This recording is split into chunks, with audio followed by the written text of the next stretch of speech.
Salut Elder, Salut Jules, tu vas bien? ça va et toi, la forme? Super, super. Donc aujourd'hui notre invité du jour c'est Elder.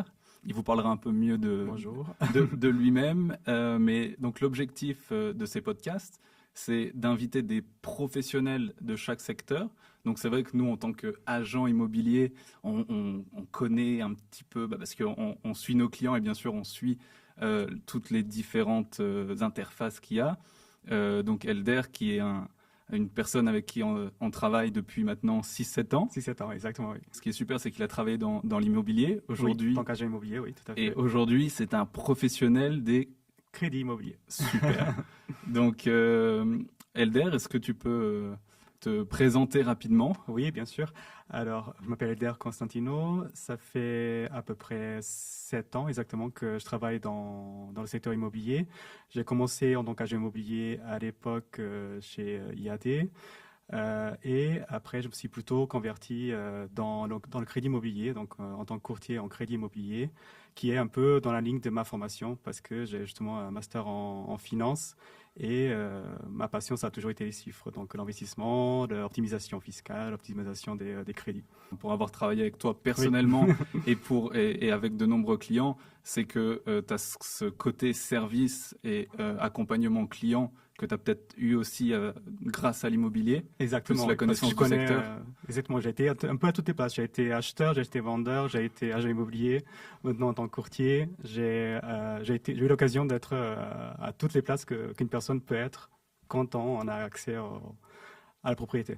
Ok, super. Donc aujourd'hui, on va aborder plusieurs questions. Bien sûr, on sait que chaque cas Est un cas, est un exactement. cas, est un cas différent. Donc voilà, ça va pas répondre en détail pour chaque personne, Exactement. mais le but, c'est vraiment de dégrossir tout ça et de pouvoir apporter des informations et répondre à des questions que je pense que beaucoup de personnes Exactement. Les mêmes se questions posent. reviennent souvent. Avant vraiment d'aborder cas par cas, question par question, je pense que Mhm. c'est intéressant de parler un petit peu économie Exactement. sur qu'est-ce que toi, de ton expérience, est-ce que tu entends au niveau de l'évolution des taux, des tendances à venir, parce que c'est vrai que Exactement. quand on achète, on se pose beaucoup cette question et ça va avoir un impact sur l'évolution du marché aussi. Donc, Exact. qu'est-ce que toi, tu en Alors, penses? il y a plusieurs éléments de réponse. C'est que effectivement, ça fait maintenant un peu plus de 2 ans qu'on voit les taux qui ont augmenté, qu'on a atteint un certain seuil cette année et dans lequel on attendait quand même que les taux commencent à baisser cette année. Et ça a été un peu le cas au début de l'année, mais comme tout le monde sait, il y a eu cette situation en Israël qui a fait que les taux n'ont pas baissé aussi vite qu'on l'attendait. Actuellement, cette semaine, on a vu aussi que la BCE va effectivement commencer à baisser les taux. C'est une bonne nouvelle, bien sûr. En particulier au Portugal, ce qu'on voit, c'est qu'on s'attendait à ce que les prix commencent à baisser à cause des C'est taux vrai. élevés comme partout en Europe, et ça n'a pas nécessairement été le cas. Donc au Portugal, cette baisse de taux arrive dans un contexte où les prix de l'immobilier n'ont pas trop baissé encore. Ok. Donc, est-ce que ça va augmenter encore plus la demande de biens immobiliers au Portugal? C'est possible, c'est même probable. Après l'évolution des taux, ça peut se jouer de deux façons. Soit effectivement, on va commencer à assister à une baisse progressive, mais très lente d'ici fin d'année, et qui devrait se continuer sur les années suivantes. Ok.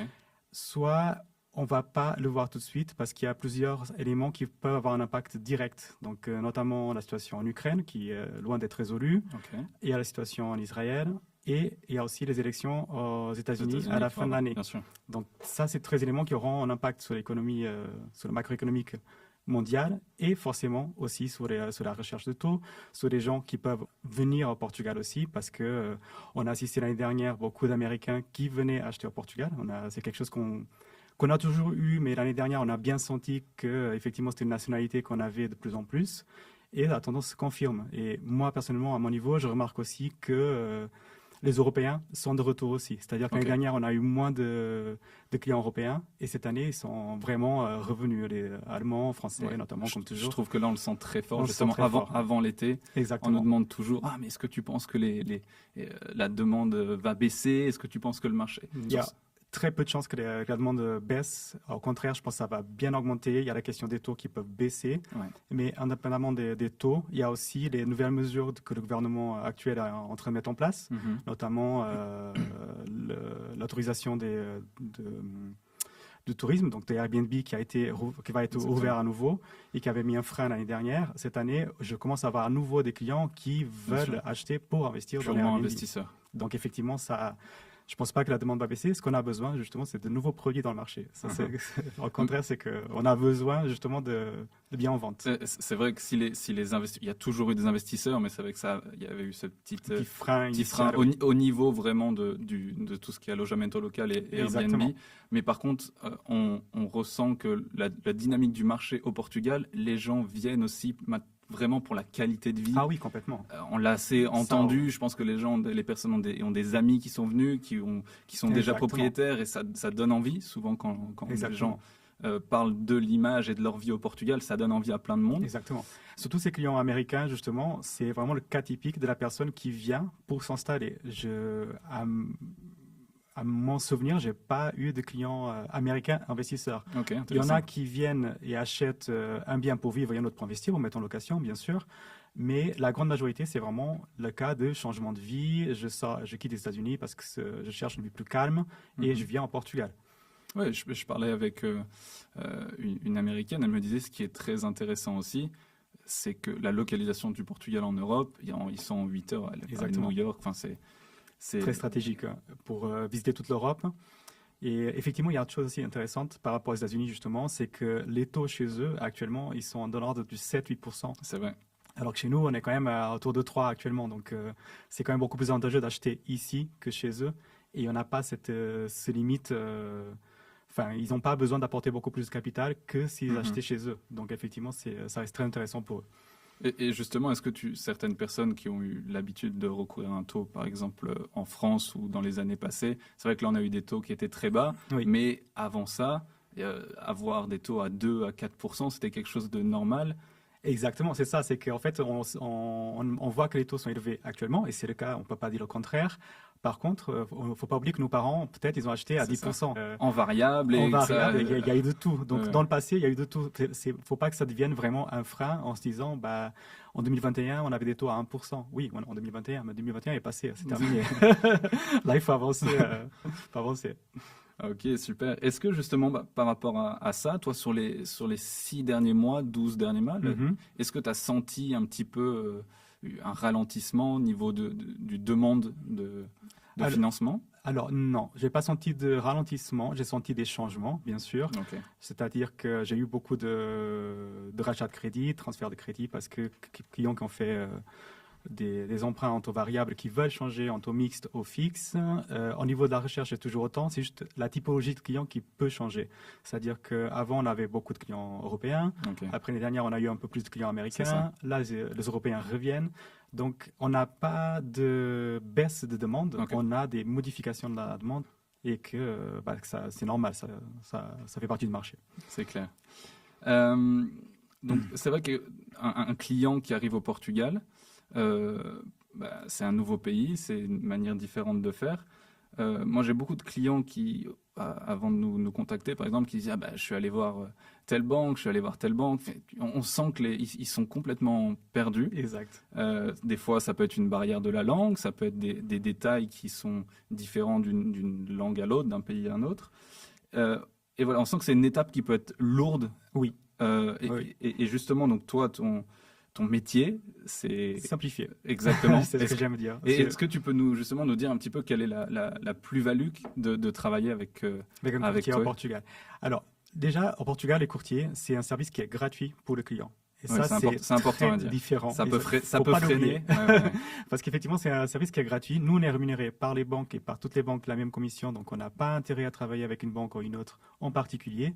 Notre focus, c'est vraiment trouver quelle est la banque la mieux adaptée au client, lui offrir des offres et préparer la demande. C'est-à-dire que si un client va à la banque, effectivement, il y a la barrière de la langue, alors que nous, moi en tout cas, par exemple, je parle 4 langues, donc forcément, je peux m'adapter au client et je peux parler portugais avec la banque.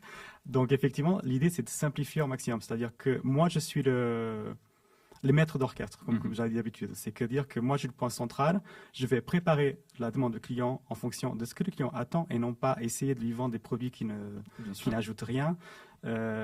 Vraiment, trouver quel est le besoin du client, lui trouver la banque adaptée, organiser tout ça. Donc, savoir expliquer à la banque quelle est l'histoire du client, l'histoire professionnelle, s'il a une entreprise, s'il est freelance, s'il est salarié.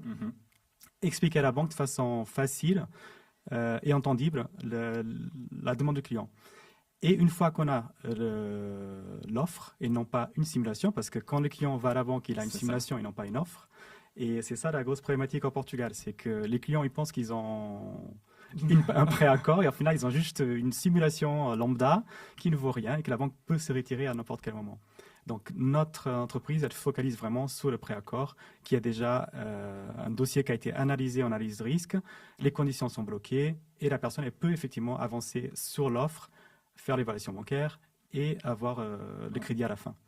Sans diminuer les risques. Et il y a une vraie tranquillité d'esprit. C'est vrai que nous, c'est ce qu'on essaye de faire, un service personnalisé au niveau de la recherche de biens, que ce soit pour les acheteurs, pour les vendeurs, vraiment d'amener un service au client. Et donc, du coup, il y a une vraie synergie quand on travaille ensemble. Il y a une confiance et on sait que le travail va être bien fait, mais aussi la tranquillité d'esprit du client. On travaille principalement avec des clients étrangers. Quand tu achètes dans un autre pays, c'est jamais facile.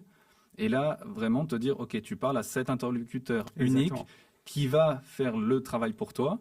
Et voilà, on peut le dire, c'est quelque chose d'assez personnalisé. On est entièrement personnalisé. On est proche de nos clients, on essaye d'être réactif, de répondre le plus vite possible. Exactement. Et surtout, apporter les bonnes réponses. Parce que parfois, le client, il est perdu, il ne sait pas quoi faire, il ne sait pas comment s'organisent les choses. Et nous, on est là toujours pour, en travaillant ensemble, l'amener de la recherche jusqu'à la signature. Donc, nous, on accompagne vraiment aussi jusqu'à la signature. Donc, on est en soutien du client pour lui expliquer, de traduire les choses. Si besoin, un avocat, si besoin, un traducteur. On a vraiment une panoplie de services complémentaires qui mènent les clients à l'achat avec succès. Je pense que j'ai jamais vu un client dire non, finalement, ça m'a servi à rien d'être bien accompagné. C'est sûr. C'est sûr, et c'est ce que je dis aux clients. Ce que je dis à beaucoup de clients, c'est qu'on n'a pas besoin de vendre notre service. C'est vraiment quelque chose de gratuit. Exactement. Les clients, ils adhèrent très facilement parce qu'ils se disent, si c'est gratuit, pourquoi me refuser ça? Et ça permet aussi d'aller beaucoup plus vite auprès de la banque. C'est-à-dire que moi, Elder, client étranger qui arrive dans une banque, je vais être bien reçu parce qu'on est en Portugal, mais je vais avoir beaucoup de oui, bien sûr, vous y arrivez, et au final, il n'y a rien derrière. Et c'est ça c'est important de bien comprendre, c'est que quand nous, en tant que courtier, on dit que l'offre est acceptée, c'est qu'elle est acceptée. C'est ça. Exactement. Et en fait, le client, quand il sort de la banque, il ne sait pas quelle est la prochaine étape. Exactement. OK, j'ai un préaccord, mais qu'est-ce que je fais après? Ouais, et on se rend compte que ça permet aussi d'aboutir, dans certains cas, à des achats, des acquisitions qui n'auraient peut-être pas eu lieu dans d'autres situations. Complètement. Parce qu'il y a la réactivité et la proactivité de OK, on va chercher une solution. Moi, j'ai eu plusieurs cas où on a travaillé ensemble. Oui. Heureusement qu'on a travaillé ensemble. C'est stressant pour le client. On essaye d'absorber un maximum de stress. Exactement. Mais voilà, ça sauve des caisses. Parce que le client, quand il va tout seul à la banque, c'est juste un client. Alors que nous, quand on demande à la banque un préaccord, on n'est pas juste un client. On est 10, 20, 30 dans le mois. Donc effectivement, c'est un point de négociation qui est beaucoup plus grand. Tant pour les conditions, comme pour la rapidité, pour l'encadrement. C'est vrai. Mais justement, par rapport dans la continuité de ça, moi j'ai tendance à dire que la préapprobation du dossier bancaire est la première étape qui va permettre au client de comprendre si son projet est faisable ou non. Exactement. Et non seulement ça. C'est-à-dire qu'effectivement, ça va permettre au client de savoir s'il est finançable ou pas. Et ça, c'est vraiment le point clé, c'est sûr. Mais aussi, ça permet au client de savoir, d'être en mesure d'avancer avec l'offre. C'est-à-dire qu'un client qui est allé à la banque, qui a une simulation et qui va faire l'offre parce qu'il pense qu'il a une approbation. Au final, il ne l'a pas. C'est-à-dire que quand il va faire l'offre, il ne va pas pouvoir avancer avec l'évaluation bancaire. C'est-à-dire que la banque au Portugal, et ça, ce n'est pas le cas en France, mais c'est très souvent le cas dans le pays anglo-saxon, la banque envoie un expert immobilier évaluer la valeur de la maison à cause d'hypothèque. Et en fait, quand il n'y a pas de préaccord en amont, la banque ne va pas envoyer cette personne. Et en fait, c'est là qu'on perd du temps. C'est-à-dire qu'en Portugal, ça va tellement vite que quand le vendeur accepte l'offre de l'acheteur, il s'attend à ce que l'évaluation bancaire du bien soit faite de suite. Et si elle n'est pas faite de suite, déjà, il y a de l'eau dans le gaz. Et du coup, on va courir après le temps, ça va être stressant. Et je pense qu'on va y revenir après. Il y a ces conditions suspensives de prêt aussi. Exactement. On va détailler un petit peu plus ce point-là, mais qui est un gros point ici au Portugal. Et Aujourd'hui, moi, quand j'accompagne des clients étrangers acheteurs, je dis, tant que cette étape n'est pas faite, qu'il n'y a pas eu l'approbation, donc ton approbation que le dossier... Exactement. Et je le fais pas... Donc oui, il y a le temps, parce que nous, on va investir du temps, mais je le fais aussi pour les clients. Quand j'ai commencé, ça m'est arrivé d'accompagner des clients. On trouve la maison, l'appartement de leur rêve. Je peux vous dire que la déception dans les yeux du client quand ils disent mais là on a cru qu'on pouvait, on a touché des doigts à ça, mais on peut pas parce que on a oublié qu'il fallait commencer par l'autre étape. Exactement. Et ça m'arrivait souvent aussi de récupérer des clients que justement pensaient avoir le préaccord alors qu'ils n'avaient qu'une seule offre. Ils ont fait l'offre et après la banque qu'ils avaient sollicitée, par X ou Y raison, ça met trop de temps, ça refuse à la fin, ça change les conditions parce que une simulation, elle est faite basée sur seulement la valeur que le client gagne, soit salaire, dividende, freelance, sans prendre en compte le facteur risque qui est très important à Portugal. Donc effectivement, si un client va à la banque et dit « je gagne 5 000 euros par mois », la banque va dire « ah super, c'est un super client, je vais le financer au maximum, à meilleures conditions possibles ». Après, quand on va regarder au détail, c'est 5 000 euros avec un salaire minimum, des dividendes, je ne sais quoi. Et ça peut changer les conditions fournies. Donc quand le client vient chez nous, il a les conditions fermées. Il n'y a pas de changement. Et quand le client va à la banque, il a une simulation, il peut éventuellement même avancer avec l'évaluation du bien, mais c'est à la fin qu'il découvre les vraies conditions du crédit. Et c'est là que ça pose problème. Et c'est là qu'on récupère énormément de clients qui viennent chez nous en disant moi j'avais un accord et au final j'ai pas les mêmes conditions que j'avais initialement. Tu arrives toi justement à être assez réactif là-dessus pour récupérer. En fait, on a deux cas de figure. On a un cas de figure où le client effectivement il est déjà engagé auprès du vendeur via un contrat d'achat. Donc déjà vraiment timé et on court après le temps, c'est-à-dire qu'on doit faire des avenants au contrat pour que le client ne soit pas en risque. Et là, je peux vous dire le stress que c'est pour le client, parce que souvent, il y a une certaine somme d'argent, on en reparlera après, mais c'est de 10 à 20 à 30% qui sont engagés. Voilà, c'est des sommes qu'on n'a pas envie de perdre. Et ça arrive plus souvent qu'on ne le pense. Vraiment, parce que nous, on est très bien noté au Portugal, donc on a beaucoup de clients qui arrivent chez nous quand ils font des recherches Google. Et effectivement, c'est déjà des cas de figure très difficiles. Par exemple, qu'on a la signature dans 3 semaines. C'est impossible au Portugal de réussir à avoir un préaccord, faire l'évaluation et signer l'acte définitif en 3 semaines. Il faut au minimum 1 mois. Le plus rapide que j'ai fait, c'était 1 mois. C'est déjà très court. Ouais, mais justement, cette transparence sur les délais est hyper importante. Hyper importante. J'ai déjà vu des situations où je sais que les clients étaient directement avec la banque et la banque vont leur promettre oui, vous inquiétez pas, en 15 jours, vous pouvez signer, avancer. Sauf que on sait que c'est jamais prêt. Même, comme tu dis, il y a des clients étrangers, il y a des langues qu'il faut certifier, il y a des langues qu'il faut traduire, certifier, il y a des langues qui n'ont pas besoin. Par exemple, là, en ce moment, on a beaucoup de clients allemands. Les banques n'acceptent pas les documents en état. Il faut les traduire et parfois, il faut les certifier aussi. Donc, c'est-à-dire que nous, on reçoit la documentation, on peut le traduire et comprendre ce qu'il y a dans les documents. On peut même avoir ce préaccord, mais avant l'émission du contrat définitif, il faut que ce soit certifié. Exactement. Donc, soit la banque a les moyens d'envoyer dans le pays d'origine et certifié, soit il faut que ce soit certifié par un avocat. Donc, tout ça, ça prend du temps. Et il faut que tout le monde soit à jour des timings que ça prend pour ne pas prendre de risques. Donc, gros point, attention quand on vous dit « vous inquiétez pas, c'est approuvé ». Surtout, inquiétez-vous. Soyez sûr que ça soit bien approuvé. Exact. C'est vrai que quand on arrive dans un pays, là on parle au niveau bancaire, on va toujours, et je crois que c'est humain, on compare toujours avec ce qu'on connaît. On va toujours dire, moi en France, en Belgique, en Allemagne, aux États-Unis, peu importe, c'est comme ça. J'arrive, donc je pense que ça va être comme ça au Portugal. Moi, j'ai déjà eu des situations aussi d'investisseurs, parce que quand on fait des demandes de prêts pour des investissements, des projets d'investissement, ça fonctionne pas pareil. Pour le particulier, ça fonctionne pas pareil. Exactement. Et donc, est-ce que justement tu peux nous conduire un petit peu sur les différentes étapes selon toi qui sont clés au Portugal et qui vont permettre à tout le monde de comprendre, ok, c'est différent. Exactement. Ça arrive très souvent, comme tu dis, parce qu'effectivement, on a tendance à reproduire ce qu'on visualise comme si c'était quelque chose de normal. Et effectivement, au Portugal, on est plus proche de la manière de fonctionner des pays anglo-saxons, dans le sens où les étapes du crédit sont un peu les mêmes qu'aux États-Unis et au UK. C'est-à-dire qu'on a cette possibilité d'avoir la simulation, qui est juste, encore une fois, une simulation de ce qui peut être obtenu. On a la phase du préaccord.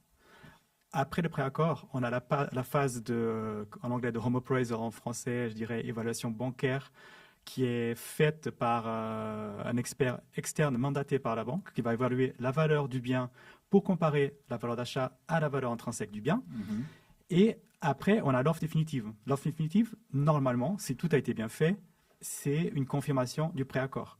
Et c'est là le problème aussi, c'est qu'on n'a pas de préaccord et qu'on a l'offre définitive qui est différente de la simulation. Et ça, c'est très normal, ça arrive souvent. Mais c'est pour ça que c'est important d'avoir le préaccord toujours, encore une fois. Et on peut avoir des réévaluations. Et on peut avoir des réévaluations, bien sûr. Après, tout ça, c'est des choses que nous, on peut faire. Mais effectivement, évaluation du bien, accord définitif et après l'acte notarié. C'est les étapes clés. Après, bien sûr, chaque cas est un cas. On peut avoir effectivement une évaluation d'un bien qui est sorti trop basse. Et nous, chez nous, on a en portefeuille plus de 500 évaluations faites par les banques. Donc, on peut comparer, on peut contester. Et c'est quelque chose qu'on fait. En général, ça se passe c'est de bien. la data qui va vraiment permettre de dire, oh là, regardez. Là, exactement. C'est-à-dire que moi, je peux, en 3 clics, je peux aller voir dans ce quartier, j'ai des évaluations à une moyenne de temps. Donc, c'est différent de ce qu'on a eu. Il faut revoir. Et moi, je vais contester auprès de la banque la valeur de cette évaluation. Et ça, d'expérience récente, le poids de vous contester justement cette évaluation, c'est énorme parce qu'on peut le dire, souvent vous avez été en contact aussi direct avec des directeurs de banque que vous connaissez, avec qui vous avez, comme tu dis, vous avez fait multiples dossiers. Exactement. Et le poids que vous allez avoir en disant, écoute, là je te garantis, et toi avec ton expérience aussi immobilier, que là le prix, il n'est pas bon. Pas bon. C'est revu. C'est revu et je ne sais pas si c'est très clair, mais si le prix est inférieur à la valeur d'achat, donc à la valeur négociée, à l'accord trouvé entre les acheteurs et les vendeurs, le financement il sera plus bas aussi. Et parfois, les clients n'ont même pas l'apport nécessaire pour faire face. C'est-à-dire que moi, ça m'est arrivé récemment, je vais donner un cas très précis. J'ai eu un financement que je suis en train de signer ce mois-ci, qu'on a fait évaluer le mois dernier à Príncipe Real, qui est un quartier très cher à Lisbonne, d'un appartement acheté à 1 million d'euros. L'évaluation est sortie à 720. Et ça, c'est pas normal, parce que du coup, on a retrouvé que le prix moyen en mètre carré était à 4500 à Príncipe Real, un appartement neuf. Donc là, on a pu contester assez facilement. J'ai trouvé en portefeuille 3 évaluations de la même banque que j'ai pu partager le code de l'évaluation. Et ils ont vu, effectivement, c'est pas normal. Ce quartier, actuellement, il a un prix moyen de 6600 € du mètre carré. Donc, juste avec ça, ça a été revu l'évaluation. On a réussi à financer. On est en train de signer. Et ça a un impact aussi, nous, en tant qu'experts du marché immobilier. Quand on accompagne les clients, on va être là aussi pour leur dire, OK, cet appartement, par exemple, le prix est au-dessus du marché. Là, c'est bien. Je vous conseille, voilà, je pense que là, si on arrive à fermer cet achat à tel prix, c'est un bon prix par rapport au marché. Dans le futur, s'il y a une revente, ça sera cohérent. Voilà, on est là aussi pour être transparent à ce niveau-là. Et c'est bien qu'il y ait cette réévaluation parce que souvent, il y a une déception un petit peu aussi lors du client. Enfin, moi, je me mets à la place de n'importe qui. Je l'ai pas eu personnellement, mais quand l'expert immobilier va te dire « T'inquiète pas, c'est le prix du marché » et que derrière, tu as une évaluation qui est 30% inférieure, choc, hein. Tu te poses la question, est-ce que je suis pas en train d'acheter beaucoup trop cher par rapport au marché? Complètement. Et donc, c'est là où c'est essentiel. Et ça, c'est quelque chose qu'on fait même en amont, parce que quand j'accompagne les clients, comme tu dis, on accompagne dès le départ. Donc, quand on fait l'évaluation, j'ai déjà accompagné le client pour faire le préaccord. Donc, j'ai déjà une relation avec le client. Et quand il trouve le bien, qu'il va avancer avec l'évaluation, déjà, avec mon expérience, comme tu dis, je peux regarder si le prix est à peu près encadré avec le marché. Et si je trouve qu'il y a vraiment qu'il est trop cher, je ne vais pas hésiter à le dire aux clients. On retrouve souvent aussi des cas, surtout comme tu sais à Lisbonne, des zones non déclarées, des surfaces non déclarées. J'allais en venir, mais je pense que oui. Voilà, ça c'est les cas de figure typiques où on trouve des écarts importants dans les évaluations. Et bien sûr, moi je ne vois pas que si le bien a des surfaces non déclarées, mais je vois au prix au mètre carré que c'est déjà une alerte. Et là, je peux demander au client, écoutez, est-ce qu'il y a une surface que je ne vois pas qui devait être là? Est-ce qu'il y a quelque chose qui est pas normal? Ou alors le cas de duplex qui n'est pas registré en tant que duplex. Enfin, c'est des choses qui arrivent souvent. Pour sortir une liste. Ah oui, complètement. On aurait toute la journée. Donc hyper intéressant. On a abordé donc le sujet des conditions de la clause suspensive de prêt. Et exactement. On sait que c'est un sujet, donc j'ai eu des débats. On va dire oui, au Portugal, si c'est accepté. oui, d'accord, on peut avoir des cas parce qu'il faut bien être conscient que dans une négociation, donc quand le client fait une offre pour acheter un bien, ça sera une négociation. Donc dans la négociation, tout est possible. Exactement. Mais maintenant, je ne vais pas dire qu'il y a un cadre, mais il y a des normes dans un pays qui peuvent être différentes d'un pays à un autre. Et au Portugal, c'est pas commun. C'est pas commun. Qui est cette condition. Je dirais même que c'est très rare, en fait. C'est que ces clauses suspensives, au Portugal, on appelle resolutivas. C'est des clauses dans lesquelles, si jamais on n'a pas un financement, on peut se retirer. En France, de ce que je connais, c'est automatique. Exact. Au Portugal, non seulement ce n'est pas automatique, comme ce n'est pas obligatoire. Et effectivement, comme tu dis, c'est une négociation, donc on peut avoir...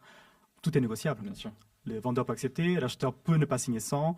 Mais dans un marché, en plus dans un marché comme on connaît, qui est hyper on est dans un marché de vendeurs. C'est-à-dire que le pouvoir de négociation, il est du côté du vendeur. Si le vendeur décide de ne pas avoir de clause suspensive, il n'aura pas de clause suspensive. Il y aura un autre acheteur qui n'en aura pas besoin. Ouais. Donc, qu'est-ce qu'on peut faire un peu pour sauvegarder ça? C'est-à-dire qu'il faut avoir le pré-accord bancaire. Parce qu'effectivement, avec ça, on est en mesure d'avancer beaucoup plus rapidement et avec sécurité dans le processus bancaire. C'est-à-dire que donc le préaccord du dossier bancaire du client. Du client, exactement. Le client, il a déjà un préaccord bancaire. Il sait déjà combien il peut emprunter, il sait déjà que ça peut marcher. Quand il trouve le bien et on a le préaccord bancaire, on va demander de suite l'évaluation. On ne va pas demander une préapprobation. Et c'est là la grande différence. C'est là qu'on gagne 15 jours, c'est-à-dire qu'environ. C'est-à-dire que quand on a le préaccord, on fait la visite, il fait l'offre, on peut demander l'évaluation tout de suite. Et à peu près en une semaine et demie, on a le résultat de l'évaluation. Exactement. Et le client, il peut signer le compromis de vente en toute sécurité, sachant que la valeur du bien, qu'il a le préaccord, et qu'à la fin, il faut juste l'accord définitif qui n'est juste une question administrative. Bien sûr. Parce que sur le compromis, donc pour donner un peu plus de détails, le client acheteur va mettre 10, 20, exactement. 30%, en fonction, encore une fois, c'est une négociation. Exact. Donc, s'il n'y a pas cette clause, ça veut dire qu'à partir du moment où ces 10, 20, 30% vont être engagés, si ça n'aboutit pas parce que le dossier n'a pas été évalué, si parce qu'il n'y a pas eu du sérieux sur l'étude, ça veut dire que c'est une somme qui sera perdue. Exactement. Perdu. Donc, c'est-à-dire que le vendeur, il a le droit de garder cette somme. Tout à fait. Exactement. Et comme tu dis, c'est vrai que quand on n'a pas quand on n'a pas connu ça et qu'on n'a pas vécu ce processus, en fait, c'est 15 jours. Donc déjà, il y a être sûr que le dossier est préapprouvé, mais le temps, aussi dans une négociation et pour pouvoir obtenir la maison, l'appartement qu'on souhaite, je veux dire que nous, quand on va arriver et qu'on va expliquer à l'acheteur, au vendeur, le dossier préapprouvé, ça veut dire qu'on est capable de donner un délai. Vous savez comment ça va marcher. L'évaluateur va aller évaluer le bien. Ça va être une semaine, ça va être un délai de 2 semaines. Une semaine, 2 semaines, une semaine, 2 semaines. Voilà, on est capable de donner des garanties, un cadre qui va montrer aussi le sérieux et qui va souvent permettre que le vendeur soit un petit peu plus ouvert à laisser cette semaine, ces 15 jours avant de signer le compromis de vente. Il y a des choses qui se font, ça peut être une réserve où on dit OK, on met 1500, 5000 euros. Voilà. Encore une fois, c'est une négociation, mais pour expliquer un petit peu, dire non, on est sérieux, on veut vraiment ce bien, on a besoin de ce délai, et après ces 15 jours, on signera le compromis de vente. C'est ça. Cette personne, elle a fait le homework, elle a préparé son achat. C'est pas quelqu'un qui est en train de visiter pour visiter. Une donnée intéressante, c'est par exemple que chez nous, le délai entre l'offre acceptée et l'acte notarié, c'est de 43 jours. Et le délai entre le client qui a le préaccord, l'obtention de préaccord, et l'acte notarié, c'est 70 jours. Ouais. Donc voilà, ça va très vite en général comparé à des pays comme la France. Mais qu'est-ce que ça veut dire? Ça veut dire que entre le préaccord et que la personne trouve effectivement le bien, il y a une trentaine de jours aussi. Donc effectivement, ça va très vite. Une fois qu'on a le préaccord et qu'on est vraiment dans un processus d'achat, en un mois, on trouve un bien. Et à partir du moment où on trouve un bien, et que le vendeur voit effectivement, OK, j'ai accepté cette offre, l'acheteur, il envoie la banque faire l'évaluation, il y a du mouvement, il y a quelque chose qui se passe, il sera beaucoup plus enclin effectivement à accepter une réserve, il sera plus enclin même à accepter une clause bancaire dans le compromis de vente qui soit limitée dans le temps et très courte. Exactement. Parce qu'en règle générale, le compromis de vente, il a 30 à 60 jours pour signer l'acte notarié définitif. Donc, c'est des choses qui vont très vite. Et puis, de toute façon, on est conscient que dans un compromis de vente, il y a plein de petits détails. Bien sûr. Et ça prend une semaine, ça peut prendre 15 jours. C'est ça, c'est le temps de l'écrire. Au final, on a tout. Donc l'écrire, ça va entre, souvent c'est avocat, chacun Exactement. donne un peu ses conditions. Et voilà, je pense que dans tous les cas, c'est une semaine, 15 jours, permet d'avoir un processus qui est sain et qui est pas Et qui est sans stressant. risque. Ouais, Exactement. Tout à fait. pour les deux parties, parce qu'on on oublie aussi un petit peu que il y a les deux parties stress, le Bien parti sûr, bien acheteur, sûr. mais la partie vendeur aussi, parce que le vendeur a peur que le client ne soit pas sérieux Oui. et de s'engager et perdre du temps. Le vendeur, il a le FOMO, il a le fear of missing out. C'est vrai. Il a peur de louper. Parce que si j'accepte celui-là, je vais perdre une autre. Mhm. C'est ça. Donc, il faut donner une certaine garantie au client, au vendeur, même s'il n'a pas la certitude à 100% que ça va bien se passer. Imaginons que l'évaluation peut mal se passer. C'est vrai, Mais ça, c'est aussi une plus-value aussi pour le client acheteur. complètement. Imaginez que l'évaluation n'est pas très élevée et qu'il manque, je dis une bêtise, mais qu'il manque 2% de la valeur. Mhm. Il y a même certains vendeurs qui sont prêts à baisser un peu le prix pour fermer l'affaire au final. C'est vrai. Donc, c'est une garantie pour tout le monde d'avoir cette question du préaccord. Avant de commencer à faire les visites, on ne fait pas de visite sans avoir un préaccord parce que si on est vraiment dans une démarche d'achat, cette personne n'aura aucun problème à faire en sorte d'avoir ce préaccord. Tout à fait. Tout à fait. Hyper intéressant. Au niveau, donc là, on parle des salaires, des revenus. Si on a un salaire ou des revenus à l'étranger, quel que soit le pays, est-ce que c'est possible Oui. d'avoir un prêt bancaire au Portugal? Alors oui, parce que moi par exemple, 99% de mes clients, c'est des clients étrangers, résidents ou non résidents.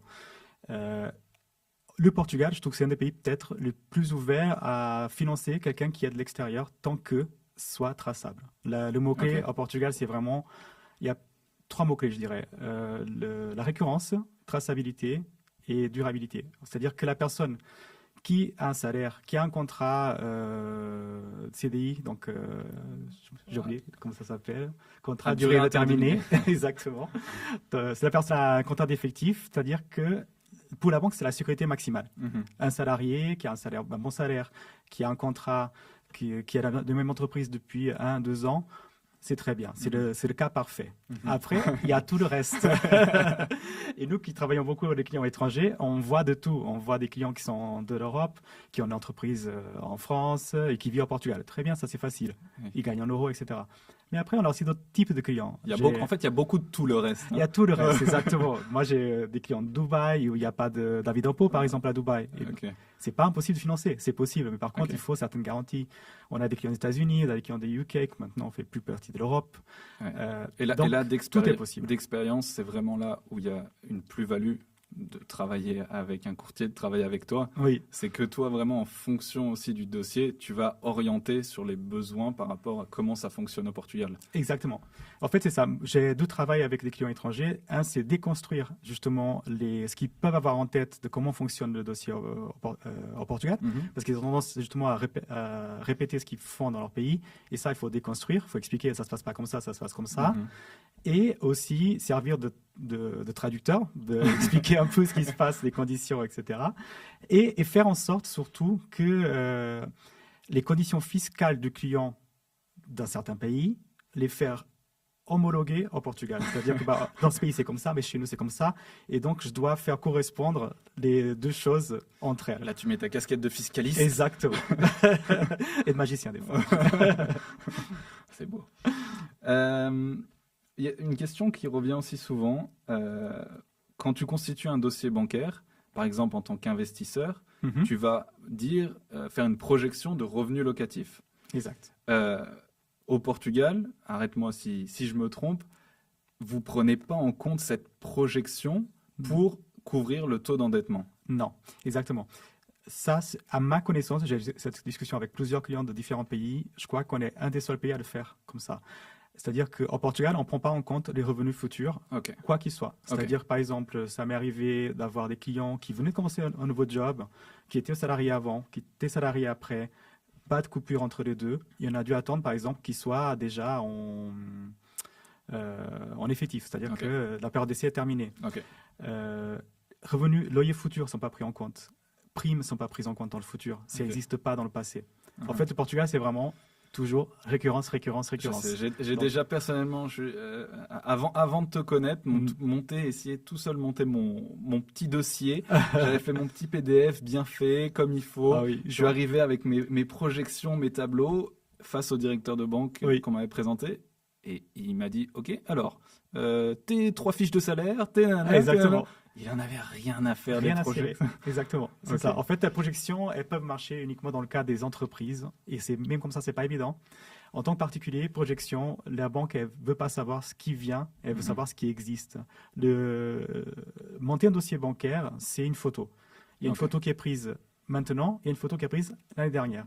On va regarder l'année dernière, faire des ratios sur l'année dernière et des ratios sur les 3 derniers mois. Idéalement, la personne qui présente un dossier bancaire, elle a la même situation depuis plus d'1 an. Idéalement, bien sûr, c'est pas nécessairement le cas. Mais il faut que les ratios passent sur les revenus de l'année dernière, il faut que les ratios passent sur les revenus actuels. Après, quelle sorte de revenus, comment les faire parler, ça c'est un peu ma magie. C'est-à-dire qu'effectivement, il va falloir démontrer la récurrence. Parfois, là, il n'y en a pas. Donc exactement, c'est présenter des contrats, c'est créer des relations entre les choses de façon à ce qu'on ait un storytelling dans lequel le client il a un historique. C'est de storytelling. Donc ça veut dire que si par contre tu fais un premier investissement au Portugal, que tu as des revenus locatifs ou même tu es en cash flow positif, ça, et que tu veux faire un deuxième investissement, ça tu vas pouvoir le présenter parce que c'est du passif. Exactement. En fait, le premier investissement qui a déjà un loyer, ça rentre dans tes revenus. C'est-à-dire que ce premier investissement que tu as fait, déjà, il faut qu'il couvre le premier investissement. Donc, tu es en train de payer un emprunt, tu reçois un loyer qui le couvre. On peut donner des chiffres? Oui, bien sûr. Si par exemple, on a un emprunt de 500 € et qu'on a un loyer de 1000, déjà, il ne faut pas oublier les impôts. Donc, c'est le petit 28%. Exactement, 28% d'impôts que l'État prend et la banque, elle comptabilise aussi. Est-ce qu'ils vont baisser ça? Ils vont baisser à 25, il me semble. Bon. Voilà. Après, à confirmer, parce qu'il y a toujours des exceptions. Donc, effectivement, la banque, elle va comptabiliser uniquement 72% de la valeur du loyer que tu perçois. Donc, ça couvre le premier emprunt. Il y a un petit delta qui reste, qui va te rajouter du revenu, et tu vas pouvoir acheter ta deuxième maison. Mais ton deuxième investissement dans ce cas. Mais oui, il faut du temps. Il faut que ce loyer soit effectif depuis au moins 3 mois minimum, mieux 6 mois, et mieux encore que ce soit visible sur ton dernier avis d'impôt. On revient toujours à l'année -1. Donc ça, c'est hyper important à prendre en compte pour des investisseurs qui ont l'habitude justement d'enchaîner les achats. On voit plein de formations dans plusieurs pays, en France et tout ça. Ils vont me dire, oui, t'enchaînes, t'as pas besoin d'avoir de gros revenus et tout ça. Ça marche pas au Portugal. Au Portugal, voilà, il faut... Et de toute façon, on est dans un pays où il faut prendre le temps pour faire les choses. Exactement, pour tout. Même pour les investissements. C'est faisable de faire un achat par an. Vraiment, j'ai des clients qui j'accompagne depuis 3 ans, qui tous les ans, ils font un petit achat. Et ça, c'est faisable parce que ça va apparaître sur ta vie d'impôt, le loyer. Il y a des historiques, il y a 1, 2, 3 achats. Il y a des astuces que je ne dirais pas ici en public. Mais effectivement, il y a des astuces pour faire marcher. Mais c'est possible de faire un achat par an, parfois un peu plus rapidement aussi. Mais c'est l'idéal. L'idéal, c'est que ça apparaisse sous l'avis d'impôt, c'est que tout soit couvert et on avance sur les achats suivants. On a pas mal de profils de freelance, d'entrepreneurs qui veulent soit investir ou venir s'installer au Portugal et acheter leur appartement, leur maison. Est-ce que toi, tu ressens ça aussi, que c'est la plupart des profils aujourd'hui? Oui, exactement. C'est qu'en fait, le système bancaire au Portugal, il est un peu conservateur. Je dirais qu'on a pas mal de retard, tant au niveau des produits, parce qu'on n'a pas un portefeuille de produits très différent, très différencié. L'analyse de risque, elle est assez conservatrice aussi. Et effectivement, on est, comme tu disais, dans un monde où on a des personnes qui ne cherche plus nécessairement à avoir le travail CDI, etc., plan tous les jours, etc. On a des freelances, on a des chefs d'entreprise, on a des personnes qui sont au Portugal physiquement, qui ont leur entreprise à Malte et qui travaillent pour des clients aux États-Unis et à Hong Kong. Enfin, c'est là où tu as la mondialisation. Voilà, c'est normal. Parfois, ça a l'air... quelqu'un qui n'a pas la patience, ou quelqu'un qui n'est pas habitué, surtout, et c'est ça qu'on retrouve souvent dans les banques, quand on a des nouveaux partenaires qu'on développe, etc., c'est qu'ils ne sont pas habitués à ce type de profil. Alors que nous, on n'a que ça. C'est ça. Au niveau des montages, j'ai une société mère, après j'ai cette société au Portugal, et je me verse des dividendes. Ça paraît compliqué et ça l'est un peu.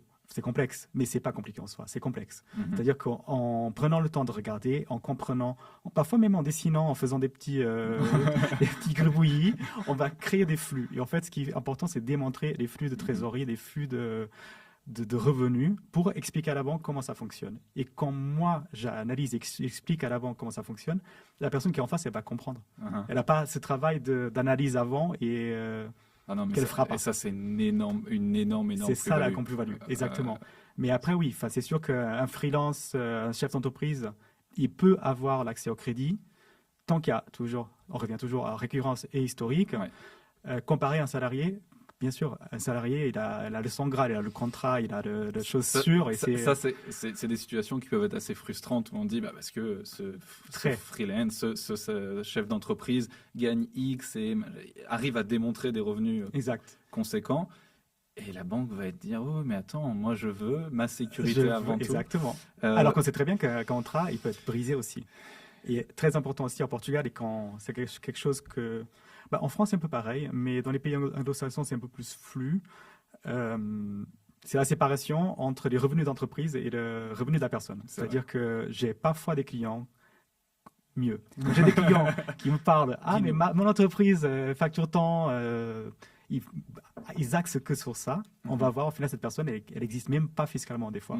Donc, en fait, il faut bien comprendre que il y a les revenus d'entreprise, il y a les nôtres, il faut séparer les deux. Ce que la banque prend en compte, c'est toujours les revenus personnels et non pas les revenus d'entreprise. Les revenus d'entreprise, c'est important pour démontrer que l'entreprise elle est saine et qu'elle fonctionne et qu'elle est profitable et que tout fonctionne. Mais pour la banque, ce qui compte, c'est le client. C'est l'avis d'impôt du client personnel.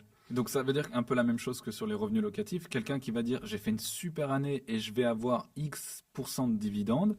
Ça marche pas. Ça marche pas. Exactement. Ça t'aide? Ça n'aide pas. En fait, en fait, les dividendes ils peuvent être pris en compte s'il y a l'historique. On revient toujours à la même chose, historique. Okay.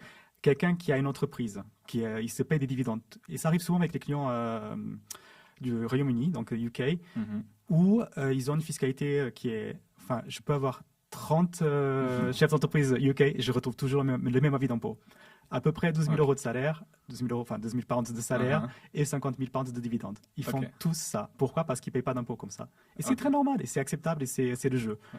Par contre, on peut pas acheter 1 million d'euros et avoir 1 million d'euros de financement avec ça. Donc, tout est la question d'adapter nos revenus à ce qui est, à ce qu'on démontre. Et la banque, elle va prendre en compte ce type de revenus, de dividendes. Si on a l'historique, si on a 3 ans où la personne se paye dividendes tous les ans la même chose, aucun problème, la banque va le prendre en compte.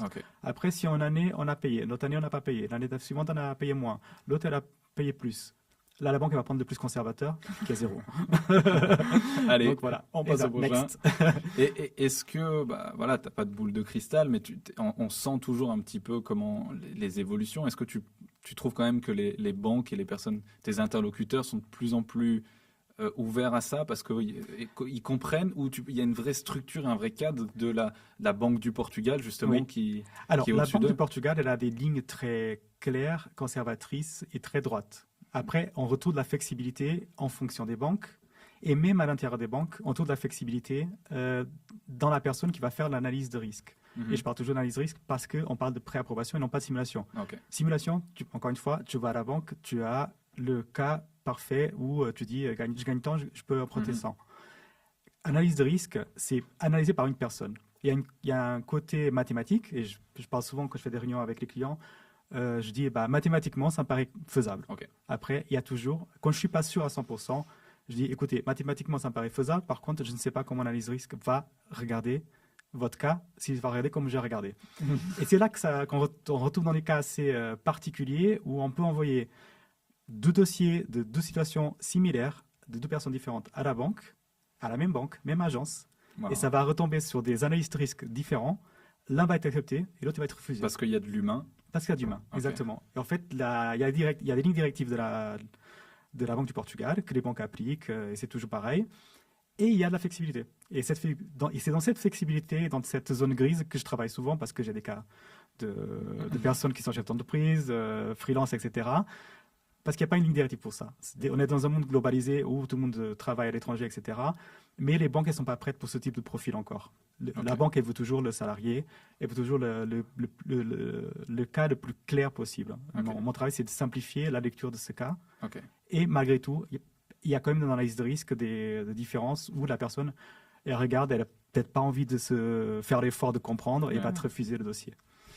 On espère que ça va évoluer avec le temps, mais c'est comme ça aujourd'hui. Mais c'est important de le comprendre et de l'accepter. Et exactement, ça fait partie du jeu. Ça sert à rien de râler et à dire non mais moi je gagne ça et je vais gagner ça. Il y a des situations où on n'est pas dans une guerre d'ego, on est juste sur quelque chose c'est comme ça. Il y a un processus, il y a une banque centrale du Portugal, il y a des règles, c'est comme ça au Portugal. Et ça sert à rien de dire mais dans mon pays c'est comme ça, pourquoi? Non, exactement. Et ça arrive. Ça arrive très souvent. Je le dis parce que ça arrive très souvent. Que ça sert à rien de râler. Et les personnes ne comprennent pas pourquoi ça marche pas. Et notre travail aussi, c'est un peu démystifier, expliquer pourquoi ça marche pas. Moi, j'aime bien expliquer au client parce que je pars du principe que le client, il a le droit de savoir et le besoin de comprendre aussi. Bien sûr. Donc, je passe du temps à expliquer les choses, j'explique pourquoi, du comment, etc. Et mais je dis bien aussi, là, on n'a pas eu de chance aujourd'hui parce que c'est un risque qui est plus regardant sur certaines choses. Mais là, ça, c'est une banque. Il y en a 10 autres derrière. Exact. On peut toujours trouver une solution. C'est peut-être pas la solution optimale qu'on voulait, mais il y a des alternatives. Et mon travail aussi, c'est de... Encore une fois, moi, je suis payé à la commission. Moi, je vais financer. Tu vas partir à la guerre. Je pars à la guerre. Tu pars à la guerre pour défendre les intérêts de ton client. Bien sûr. Encore quelque chose qui est peut-être différent dans chaque pays, mais parlons du Portugal, au niveau du taux d'endettement. Exactement. C'est quelque chose d'hyper important. Parfaitement. Pour toi. En fait, effectivement, oui, c'est ce qui va faire la différence entre les dossiers. Déjà, il faut expliquer deux choses. C'est qu'en Portugal, on a plusieurs types de taux. Donc, c'est-à-dire qu'on a des taux fixes, comme en France, on a quasiment que ça. Et on a des taux mixtes. Aux États-Unis, on a quasiment que ça. Et on a des taux 100% variables, et certains pays l'ont aussi. Et on a les trois disponibles, et les banques sont obligées de proposer aux clients ces trois options. Donc, on doit expliquer aux clients, légalement, obligatoirement, ces trois options. Le taux variable, aujourd'hui, ce n'est pas la peine, c'est trop cher, etc. Ça représente des risques, c'est à oublier. Mais ça a un impact sur le taux d'endettement. Le taux d'endettement au Portugal, pour ce qui est de taux variables et des taux mixtes, quand il y a plus que 10 ans de variables, il est de 35 à 38%. C'est-à-dire, si on gagne 1 000 euros, on peut emprunter jusqu'à une charge qui serait de 350, 380 par mois. Si on veut passer en taux fixe, malgré le fait que le taux soit plus élevé, et c'est là que les gens ne comprennent pas parfois, c'est que mais je suis en train de payer plus et je peux emprunter plus. Oui. Parce que c'est plus sécurisant pour la banque. Parce que quelqu'un qui gagne 1 000 euros, et va gagner 1 000 euros cette année, l'année prochaine, l'année d'après. Probablement. S'il gagne plus, tant mieux pour lui. On est heureux. Mais effectivement, la personne, et on base sur quelque chose qui est l'analyse de risque. Donc effectivement, un salaire fixe avec une prestation fixe, la personne sait toujours combien elle va payer. Donc, en taux fixe, on peut emprunter jusqu'à 45-50%. Donc, oui, la mensualité est plus chère, mais elle ne va jamais changer. Alors que quand on fait un taux variable et qu'on commence à payer à 380, ça peut arriver ce qui est arrivé à 2 ans en amont, qu'on est passé de 380 à 700 euros par mois. Et là, qu'est-ce qu'on a? On a des impayés. Donc, effectivement, la Banque du Portugal, elle préconise qu'en taux variable et en taux mixte, le taux d'endettement il est plus bas qu'en taux fixe. Oui, c'est vrai qu'il y a eu pas mal de cas, justement, quand les taux ont augmenté, des personnes qui se sont dit on va sur le taux variable parce qu'au moment T, c'est plus intéressant. Parce que oui, effectivement, ça n'a pas été le cas de la grenouille qui se fait cuire à petit feu. Là, c'était très brusque. Il faut dire que c'est du simple au double. Je connais des gens qui payaient 1 000 et qui sont mis à payer 2 000 euros de remboursement. En fait, on est passé d'un Euribor qui était négatif à moins 0,50 à un Euribor qui est proche de 4. Donc, ça fait un effet énorme. Et des gens qui ont et parfois, on a des gens qui ont des petits crédits, 50 000 euros, et que du coup, on n'a pas senti une grosse différence parce que proportionnellement, ça a augmenté autant. Ça a doublé, mais par contre, on est passé je dis une bêtise, de 150 euros à 300. Ok, c'est difficile, c'est pas cool, mais on le fait. Après, notre histoire, c'est les mêmes personnes qui ont un emprunt beaucoup plus élevé et qui est passé de 3 000 euros à 6 000 euros. Sans parler de l'impact sur les gros investisseurs ou des promoteurs. Et c'est aussi comme ça qu'on arrive à des crises et à des faillites. Complètement. C'est ce qui est arrivé aussi au Portugal quand il y a eu la crise des subprimes en 2008, et qu'après, jusqu'en 2012, le Portugal, ça a été château de cartes. C'est-à-dire que ça a commencé là, Et après, jusqu'au le fond du puits, c'était en 2012, où toutes les entreprises, pendant 4 ans, ils ont fait faillite, les constructeurs ont fait faillite, les impayés, les banques ont fait faillite. Ça a été un château de cartes qui s'écroule. C'est vrai. Donc, et toi, tu es là aussi justement pour conseiller ce qu'on voit par rapport à si tu vas directement parler avec ton banquier. Des fois, c'est plus dur d'avoir des conseils qui sont aussi 100% transparents. Oui. C'est plus dur déjà, ou encore une fois, si on prend la langue, bon, des fois, c'est pas toujours le cas, mais tu t'es là aussi pour expliquer, pour détailler. C'est des choses qui sont assez compliquées. Il y a plein de chiffres, il y a plein de pourcentages différents. Exactement. Et c'est important, comme tu dis, que ton client comprenne. Et c'est pas... En fait, il faut bien comprendre que quand on va voir un banquier, déjà, lui, c'est pas un spécialiste du crédit immobilier. Il vend le crédit immobilier, il vend des assurances, il vend des téléphones, il vend des comptes, il vend des cartes de crédit, il vend tout. Moi, je fais que du crédit immobilier. Du crédit immobilier, sans vouloir me vanter, mais je suis un peu incollable quand même. Et effectivement... Tu as bien raison, tu as le droit, tu peux le dire, on le sait. Et le banquier, effectivement, on retrouve souvent que ça arrive assez souvent qu'on connaisse mieux l'offre de crédit habitation que le propre banquier. Parce qu'on travaille, on reçoit les campagnes en amont, on les regarde, on veut les comprendre, on veut comparer avec les autres qui sont en cours pour trouver justement la meilleure offre pour notre client. Pour le client, le service. Donc notre service, c'est le client, exactement. Donc passer par nous, c'est vraiment avoir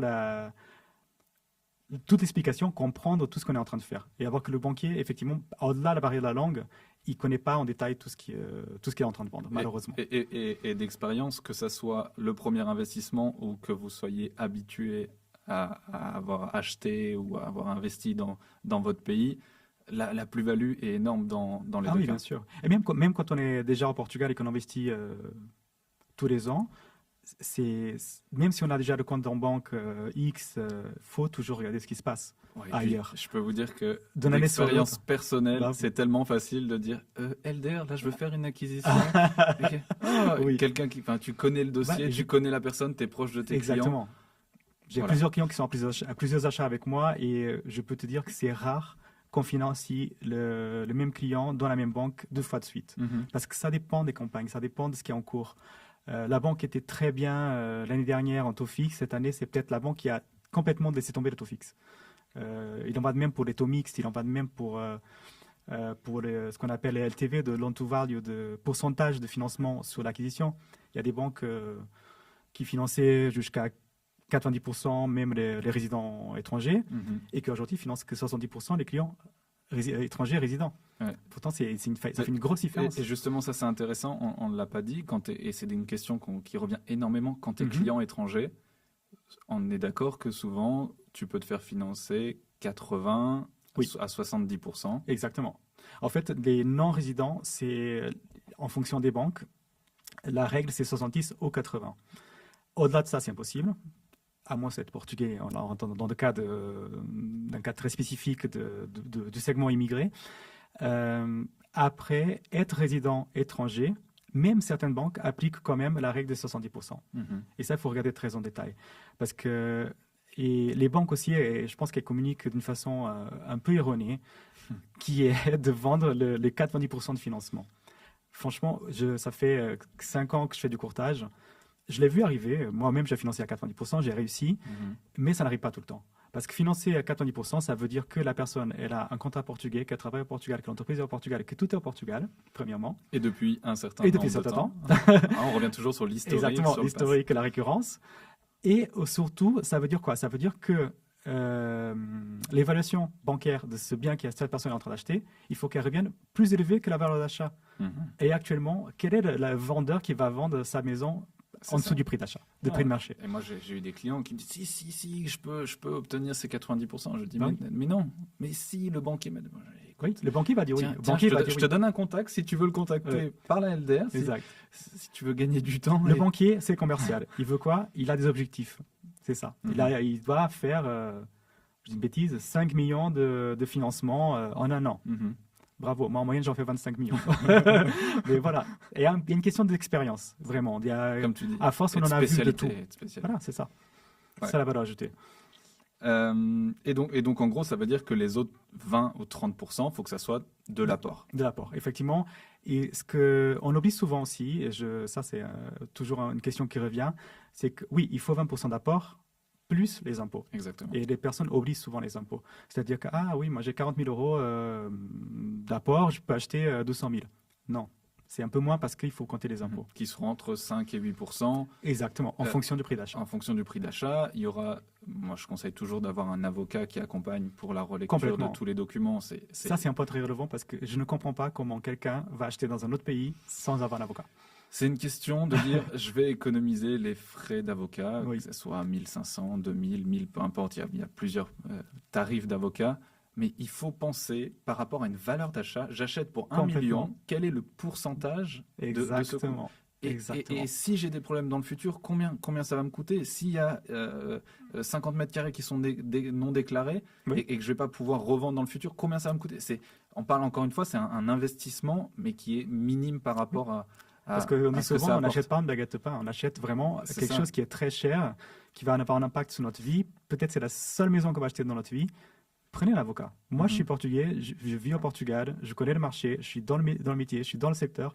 Et quand j'achète, je prends un avocat qui va faire la due diligence, qui va regarder si tous les documents sont corrects, qui va regarder l'antécédent, qui va tout regarder. Encore une fois, n'ayez pas peur de vous faire accompagner, que ce soit l'expert de l'immobilier, que ce soit l'expert en crédit bancaire ou l'expert en loi, donc l'avocat. Et n'ayez pas peur, rien que pour la tranquillité d'esprit. Et encore une fois, nous, on est payé sur commission, donc c'est sur résultat.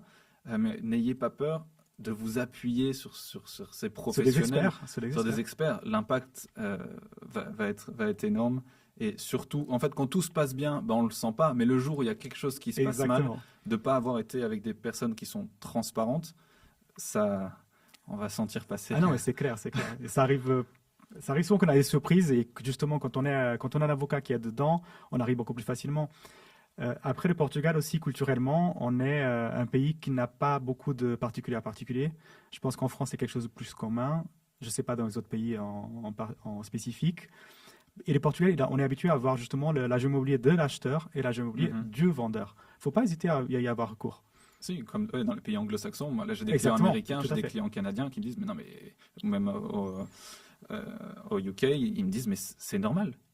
Chez nous, c'est comme ça. Oui. Et tu as raison, c'est un peu une question de culture, de service aussi, d'avoir l'habitude de s'appuyer sur des services. Complètement. Si on parle, donc, on a souvent cette question qui revient aussi sur l'hypothèque sur un bien existant à l'étranger. Ah oui. Donc ça veut dire que si on est propriétaire déjà d'un bien, est-ce qu'on va pouvoir utiliser ça ? Oui. Alors ça, c'est une question qui revient souvent. J'ai eu plusieurs cas de figure dans tous les sens possibles. C'est-à-dire que j'ai eu des clients qui avaient leur maison en Portugal déjà payée sans emprunt et qui voulaient acheter en France. En faisant une hypothèque ici. C'est possible. En fait, c'est possible de faire une hypothèque ici qui va libérer de l'argent et que cet argent il va être utilisé pour acheter le bien en France. Les deux ne sont pas liés. Voilà, c'est ça qu'il faut casser ce mythe-là. On fait pas une hypothèque en Portugal pour acheter en France. On fait une hypothèque en Portugal, point, et on achète en France. C'est pas lié. Et inversement, c'est-à-dire que là, c'est pas le cas nécessairement parce qu'on a des très bons taux au Portugal et que les taux même dans certains cas de figure, sont plus bas, à certains moments, sont plus bas qu'en France. Mais quand les taux étaient bas en 2021, 2020, beaucoup de clients, ils trouvaient que les taux au Portugal étaient assez élevés et du coup, ils me demandaient souvent de faire le financement de la France vers le Portugal.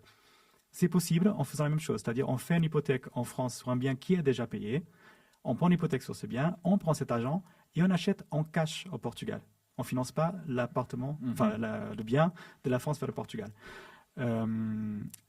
Autre cas de figure qui revient souvent aussi, est-ce que je peux prendre une hypothèque sur un bien qui est en France pour acheter au Portugal ? Non. Voilà, les deux ne sont pas liés. C'est vraiment deux choses différentes. La Banque du Portugal ne peut pas exercer son droit d'hypothèque ou son droit de garantie sur un autre pays qui n'est pas le Portugal. Il y a des limites à des frontières. Ouais, donc tu peux expliquer rapidement peut-être à quoi sert une hypothèque ? Oui, bien sûr. Donc en fait, et ça, je profite aussi pour casser un autre mythe, c'est que la banque... Vous allez avoir beaucoup de vérités dévoilées aujourd'hui. Donc la banque, elle n'a pas intérêt à exercer son droit d'hypothèque. La banque, elle ne gagne pas d'argent quand elle fait une hypothèque. La banque, elle ne veut pas exercer son droit d'hypothèque. C'est des années de procédure, c'est des frais, c'est des pertes en argent pour la banque qu'elle va se chercher cet argent à la vente. elles ne vont pas au rabais parce qu'elle a envie de vendre au rabais. Elles vont au rabais pour vendre vite parce qu'elle doit récupérer l'argent vite.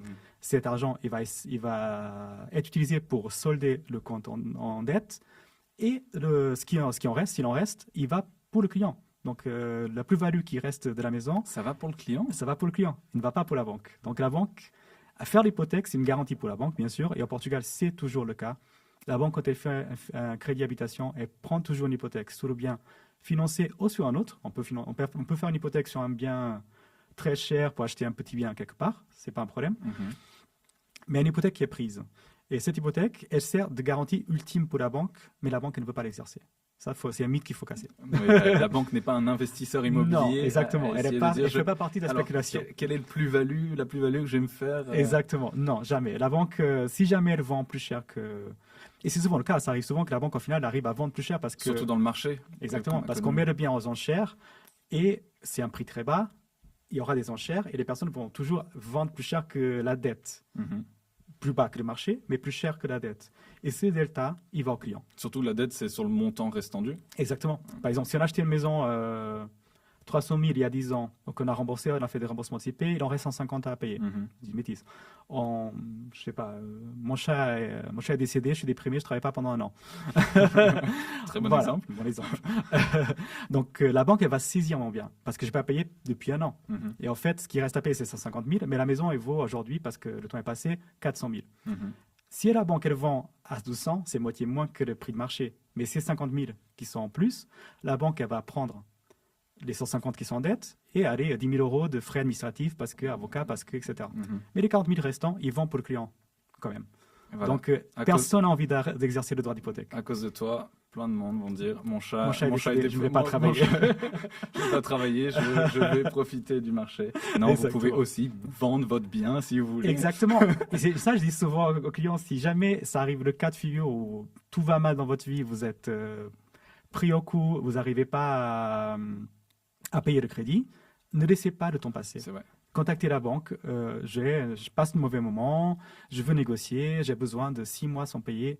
La banque ne va pas vous applaudir et dire merci, mais elle va trouver une façon pour ne pas exercer ce droit d'hypothèque. Oui, donc c'est important de comprendre. Elle n'a pas envie, donc elle va trouver une solution pour... Il y a des solutions. Et dernier recours, vous pouvez aussi vendre la maison avant que l'hypothèque soit saisie aussi. OK. Au prix de marché. Donc si demain vous voulez vendre votre maison, vendez la maison. Vous n'avez pas les moyens de payer, vous la vendez, vous achetez plus petit. Enfin, il y a 1000 solutions possibles avant d'arriver à la saisie d'hypothèque. Et honnêtement, en 7 ans d'immobilier, dont 5 dans le courtage, j'ai vu que 2 fois ce cas de figure. Et c'était parce que des clients qui ont fait faillite avec leur entreprise. Exactement. Et que leur maison a été hypothéquée. Non pas uniquement, exclusivement parce que la banque a saisi. Donc, conclusion, personne n'a envie d'arriver à l'hypothèque. Personne n'a envie d'arriver à l'hypothèque. Vendez l'appartement de suite. On parle donc on peut parler de remboursement anticipé. Oui. Alors, ça, c'est très important à comprendre parce que c'est aussi un cas de figure, une question qui revient souvent. Parce que dans beaucoup de pays, ça n'existe pas. Ça, c'est flexible ou alors c'est négociable. Au Portugal, ce n'est pas négociable. Ce remboursement anticipé, il y a 2 possibilités. Et eux, ils sont imposés par la Banque du Portugal. C'est-à-dire que c'est une directive de la Banque du Portugal. Petite parenthèse, donc pour expliquer oui. les gens, le remboursement anticipé, c'est, imaginons qu'on a un crédit sur 20 ans. Exactement. Et qu'au bout de 5 ans, on veut vendre son bien. Exactement. C'est un remboursement anticipé aussi.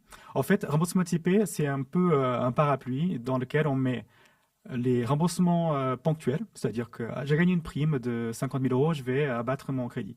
Ça, c'est un remboursement anticipé partiel. Je vais vendre ma maison. C'est un remboursement total. C'est-à-dire que je vends la maison. Quand je reçois l'argent, la banque elle est là pour recevoir son chèque. Merci. Voilà. Une autre possibilité, j'ai gagné au loto. Je veux payer mon crédit entièrement. Ça, c'est un remboursement anticipé aussi.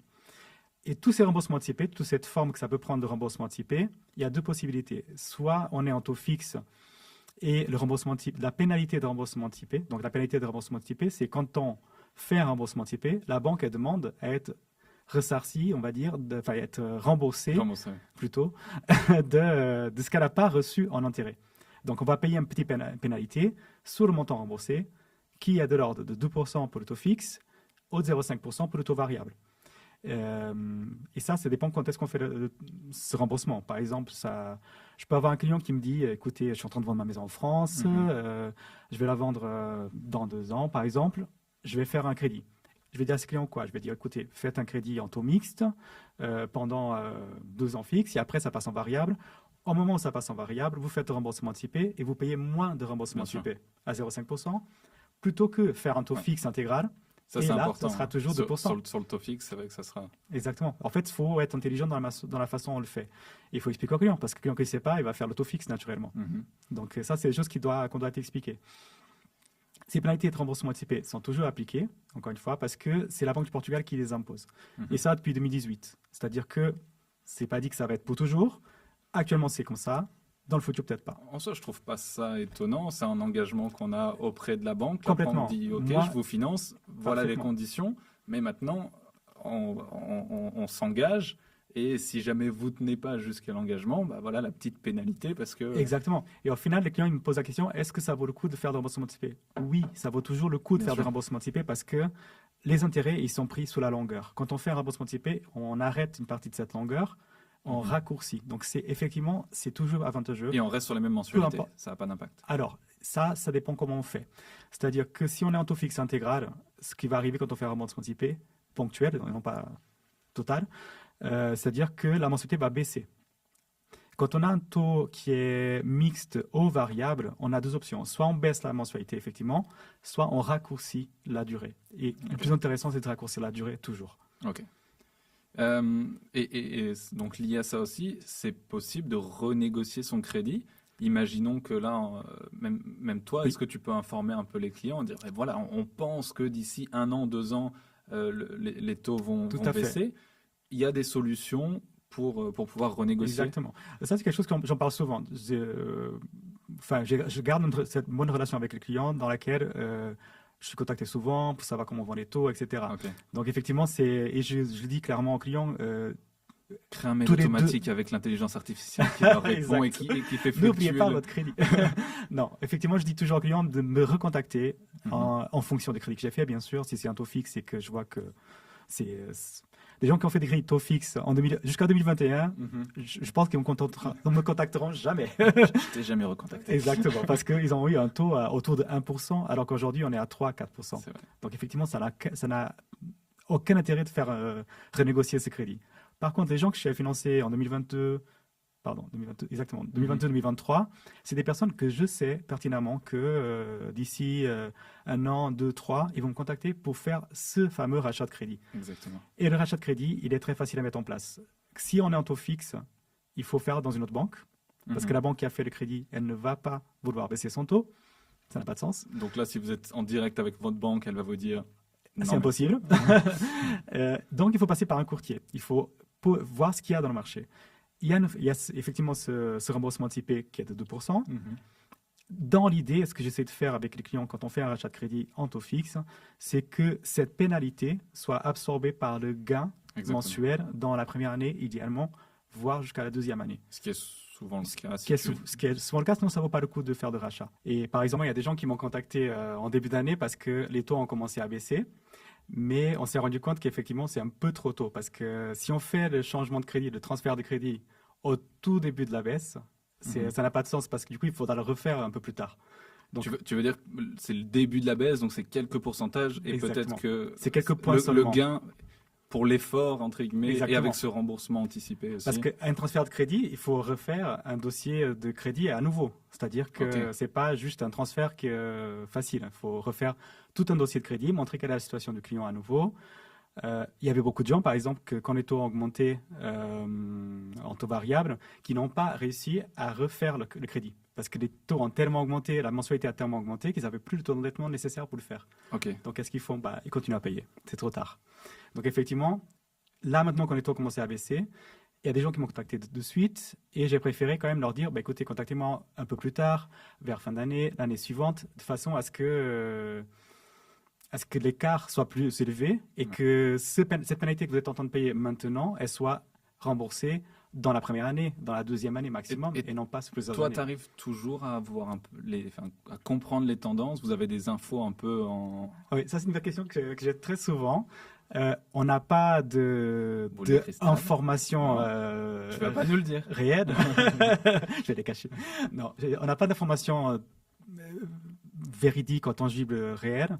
C'est juste qu'on a ce que j'appelle les bruits de couloir. Et les bruits de couloir, c'est quoi? Parfois, on pense que les taux vont baisser. Mais après, personne n'a anticipé ce qui se passe en Moyen-Orient aujourd'hui. Oui, ce que tu disais au début, il y a des Exactement. événements Externes, imprévisibles, qui font que les taux peuvent en baisser. Donc, c'est pour ça que les gens, aujourd'hui, on aurait eu cette discussion il y a 6 mois, il y a 7 mois, 8 mois. J'aurais dit non, il faut faire des taux mixtes, durée fixe courte, parce que les taux vont baisser, on ne peut pas rester comme ça, blablabla. Et ça, c'est vrai. On ne peut pas rester dans une économie où les taux sont toujours élevés. Bien sûr. La preuve, c'est que même malgré la crise qui est toujours là un peu, la BCE va déjà commencer à baisser les taux. Donc, il y aura un impact quand même, je ne dirais pas immédiat, mais qui va quand même avoir un impact dans les prochains mois. Après, qu'est-ce qui peut arriver? Il peut arriver que les événements macroéconomiques fassent que les taux ne baissent pas autant, augmentent, qu'augmentent effectivement. Donc là, ça sera pas bon le moment pour faire le transfert de crédit. Donc, parfois, il faut juste attendre un peu plus, voir s'il y a des changements. Parce que nous, on peut avoir des bruits de couloir, avoir des sentiments que les choses vont s'améliorer, ou que les taux vont baisser, et au final, se retrouver dans une situation où ce n'est pas le cas. Et voilà. Et toi, tu n'es pas là pour promettre. Encore une fois, tu es là pour trouver Exactement. des solutions au moment même. Exactement. C'est pour ça qu'il faut toujours refaire une analyse complète de tous les tenants et aboutissants. Parfois, j'ai des clients qui commencent avec un taux mixte et qu'au final, ils choisissent un taux fixe. C'est arrivé très souvent ces deux derniers mois. OK. Parce qu'effectivement, on s'est rendu compte que la baisse des taux n'est pas si sûre que ça et qu'à côté de ça, on a des taux fixes qui ne sont pas trop mauvais comparés au taux mixte. Et donc, il y a des gens qui préfèrent jouer la carte de la sûreté. C'est vrai que quand on connaît un mini crise ou des mini changements qui sont pas en notre faveur, là ça permet de revoir un petit peu l'image d'une façon différente et dire ok, on va peut-être jouer un petit peu la sûreté. Parce que cette pénalité de 2%, au final, c'est ce que j'appelle c'est le coût de la sécurité. Bien sûr. Parce que parfois, quand on a une famille, quand on a c'est différent quand on achète sa propre résidence que quand on investit. Quand on investit, un investissement, il y a toujours une composante de risque qu'on est prêt à accepter. Exact. Quand c'est notre maison principale où on vit avec notre famille, on a des enfants, etc., on prend moins de risques. Et comme tu disais, la composante aussi, c'est un investissement. Ça ne va pas, je trouve une solution, je revends. Je revends. Quand tu habites avant dans ta maison, avant l'hypothèque. Exactement. Quand tu habites dans ta maison, tu n'as pas envie de dire dans 2 mois on vend, où est-ce qu'on va, il faut louer, les loyers sont élevés partout. Exactement. Donc effectivement c'est ça, c'est faire le taux fixe pendant une période de taux élevé, c'est peut-être pas la meilleure stratégie, mais c'est la stratégie toujours la plus sûre. Le taux fixe c'est toujours une sécurité. Aujourd'hui, ok, on a un taux fixe qui est 3,3, 3,5. Mais demain, il est à 2, tant mieux. On fait un rachat de crédit, on paye les 2%. Mais au moins, on n'a pas pris un risque. Nos enfants, on est à la maison, ils ne sont pas en risque d'être mis dehors. On ne va pas passer de... C'est de là que vient l'expression agir en bon père de famille. Exactement, okay. Tout à fait. Donc, effectivement, c'est ça. Et surtout qu'au final, quand on est... pour la résidence principale, même si on est en taux fixe, cette pénalité de remboursement anticipé, elle peut être évitée. Et c'est prévu dans la Banque du Portugal. Okay. Une situation où elle est pas appliquée. Okay. C'est-à-dire quand on a une résidence principale et qu'on fait une vente pour un rachat d'une autre résidence principale à plus de 50 km de la première pour des raisons professionnelles. Sortez les stylos et notez. Il y a 3 points. 3 points clés. Résidence principale, plus de 50 km de la première pour des raisons professionnelles. Okay. Et en fait, quand on fait cette manœuvre, les 2% de pénalité de remboursement anticipé, elles ne sont pas applicables. Voilà, c'est le seul cas prévu dans la loi pour qu'elle ne soit pas appliquée. C'est un beau petit conseil et il a fallu attendre jusqu'à la fin pour la cerise sur le gâteau. Exactement. Pensez à faire taux fixe sur la résidence principale et pas sur les autres. Super. Voilà. Elder, je pense qu'on a fait le tour de pas mal de questions. Merci à toi. Dernière question. Tu vas rester à aider des clients Bien sûr. Dans le futur. Complètement. Pars pas. Non, c'est un métier qui me plaît beaucoup et je fais vraiment ce que j'aime. Donc, comptez sur moi sur les prochaines années. Au top. Merci beaucoup. Merci, Julien. À bientôt. À bientôt. Merci. Excellente journée à toi. Merci.